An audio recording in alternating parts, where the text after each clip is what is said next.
Yes, mambo vipi? Mohamed Dumbia, usajili mpya wa klabu ya Young Africa. Mohamed Dumbia ana umri wa miaka 26. Ni mchezaji ambaye soka lake amechezea Ulaya, kule Czech Republic.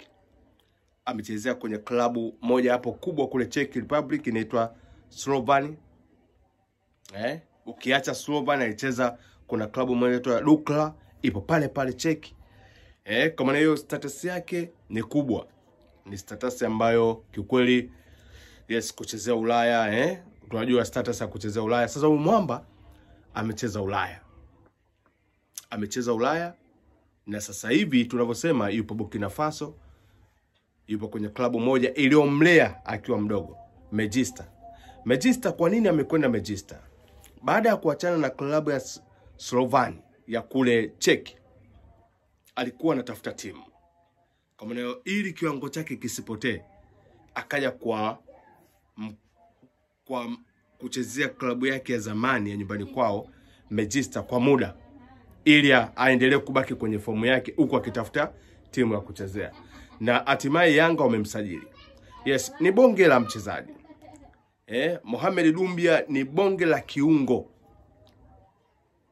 Kwa maana hiyo Yanga wanaendeleza kuongeza ubora. Dumbia anakuja kusaidia eneo la kiungo. Yaani yuko vizuri kwenye kukaba na kushambulia. Yaani Yanga wana Mudasiri haya, wana Alidi Aucho, wana Pacome Zouzoua ambao wanaweza kutokea kati wote, na wanaongeza kifaa kingine ambaye ana experience ya kutoka Ulaya. Unafikiri Yanga itakuwa ya moto kiasi gani? Kwa maana hiyo Yanga wanaendeleza walipoishia. Wanaendeleza kutengeneza ubora wa timu yao. Kusajili mchezaji mwenye quality aina hii, kusajili mchezaji mwenye historical background kubwa ya kucheza Ulaya si haba. Japo kuna kitu kinasema kwamba unaweza ukaja na ukafeli. Lakini sisi au timu yote inaposajili target yake ni kufanya vizuri.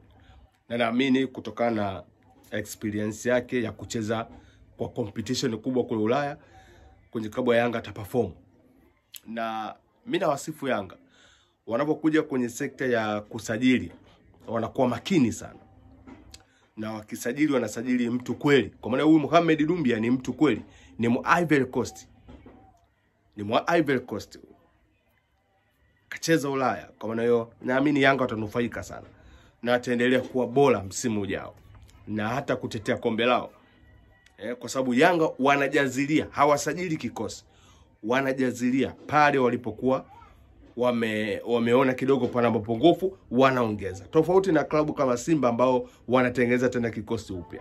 Yanga wanaongeza watu. Wanajazilia. Kwa maana naamini Yanga ya msimu ujao itakuwa hatari sana. Tena sana kwa sababu hawana papala kwenye kusajili.